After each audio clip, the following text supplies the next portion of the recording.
ሰላም ወላጆች እንዴት ናችሁ? ዛሬ ደግሞ ከልጆቻችን ጋር መተማመንን ወይም ትረስት እንዴት መገንባት እንችላለን? በተቃራኒው ደግሞ መተማመናችንን ሊያፈርሱ የሚችሉ ነገሮች ምን ምንድን ናቸው የሚለውን ለማየት እንሞክራለን። ይሄ በጣም መሰረታዊ ነገር ነው። ከልጄ ጋር ተማመንኩ አልተማመንኩ ምን ጥቅም አለው ምንለው አይደለም።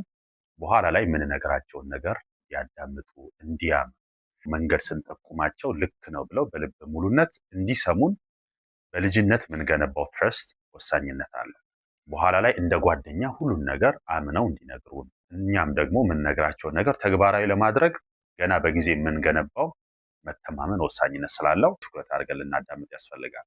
ስለዚህ የተወሳሰበ ነገር አለም። በዋናነት በመካከላችን ያለውን መተማመን ልንገነባም ደግሞ ልናፈርስ የምንችልበት ግልጹ ነገር ምንድን ነው? ትንንሽዬ ፕሮሚሶችን አለመፈጸም። አንዳንድ ጊዜ ማንተገብረውን ነገር ቃል እንገባላቸዋለን። ለእኛ ቀላል መስሎ ይታየን ይችላል። በኋላ አብረን እንጫወታለን። እንደዚህ አይነት ውጤት ካመጣ ይሄ ሽልማት አለ።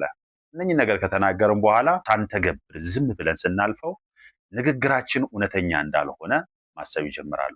ሁሉንም አይነት ንግግራችንን መጠራጠር ይጀምራሉ። ቀጥሎ ለህይወታቸው የሚጠቅማቸውንም ወሳኝ ምክሮች ስንሰጥ የዛ ምክር ዋጋ ህይወታቸው ላይ እየቀነሰ ነው የሚመጣው። ስለዚህ የምንገባቸው ትንንሽዬ ተስፋዎች ልንተገብር ያስፈልጋል።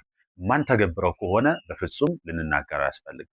አንዳንድ ጊዜ ደግሞ አደርጋለሁ ብለን ሁኔታዎች እንዳናደርገው ሊያስገድዱን ይችላሉ። የዛ ሰዓት ላይ ቁጭ አድርገን ልናስረዳቸው ያስፈልጋል።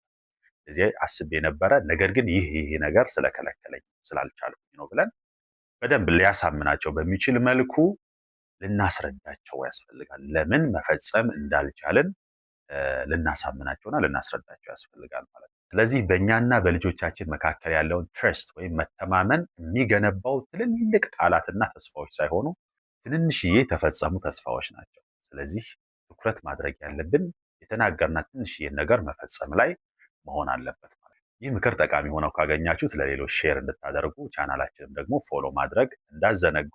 መልካም